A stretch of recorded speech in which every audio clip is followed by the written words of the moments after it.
জুবিন ক্ষেত্ৰলৈ চৰকাৰৰ এছপি বাতৰি আৰম্ভণিতে শুনাই লৈছো মুখ্যমন্ত্ৰী ডক্টৰ হিমন্ত বিশ্ব শৰ্মাৰ মন্তব্য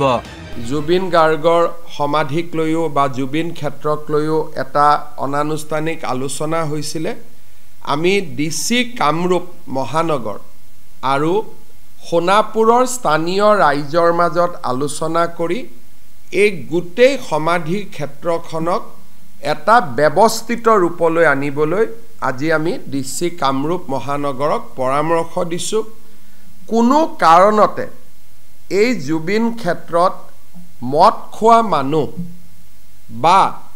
মদ সেৱন কৰাৰ কোনো ব্যৱস্থা যাতে হ'ব নোৱাৰে তাৰ বাবে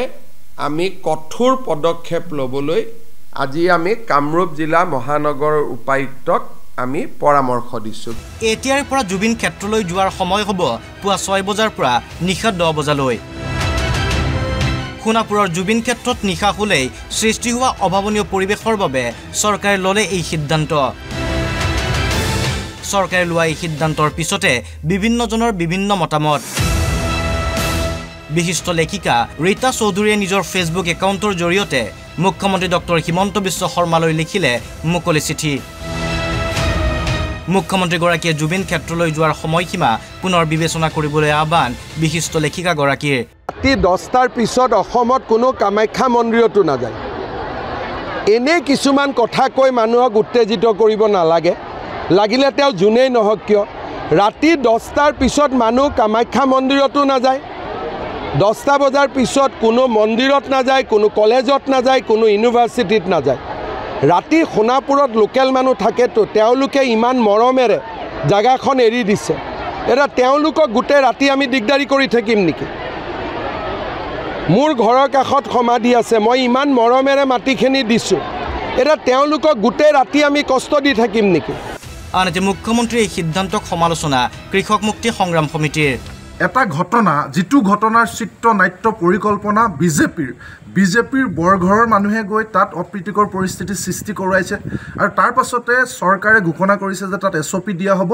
কেতিয়া কোন সময়ত মানুহ যাব এই যে জুবিন ক্ষেত্ৰত মানুহৰ খুদ বৈছে মানুহৰ সমাগম হৈছে সেই বিষয়টোৰ পৰা এটা ন্যায়ৰ যেটো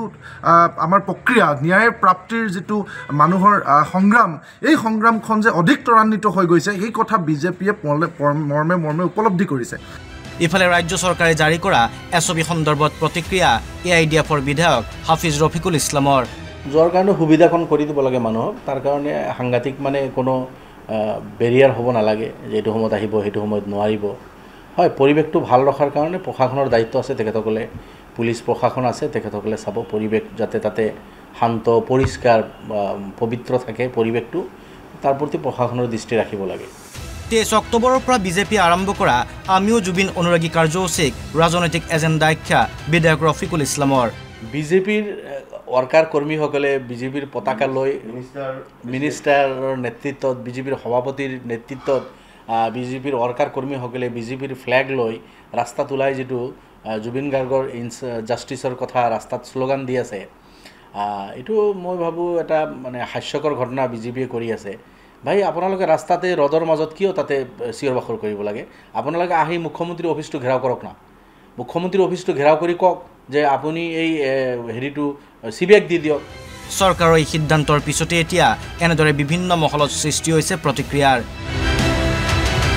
ব্যুৰো ৰিপৰ্ট অসম লাইভ 24